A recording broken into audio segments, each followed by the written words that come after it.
Pag-usapan natin itong narrative na gusto nilang idikdik dito kay NBI Director Melvin Matibag.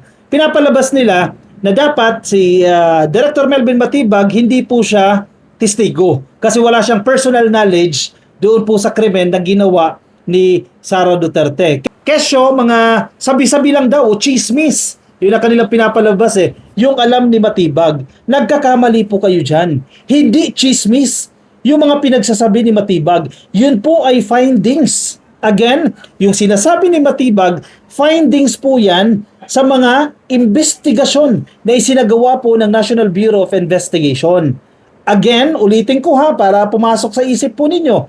Yung mga sinasabi po ni Matibag, yung kanyang testimonya ay hindi chismis, kundi yan po yung resulta ng ginawang investigasyon ng National Bureau of Investigation dito sa pagbabanta sa buhay ng presidente ni Sara Duterte. Malinaw na malinaw po yan. Kaya kahit anong narrative na sabihin ninyo, hindi dapat naging witness si Matibag, nagkakamali po kayo. Siya po ang director ng NBI. O kung hindi man si Matibag yan, kung sino pa man ang director ng NBI, siya ang head of agency.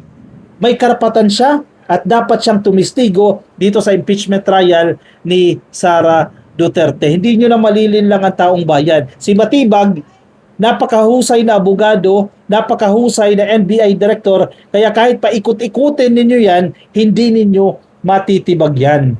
Defense wala Hindi maisagot Hindi masagot.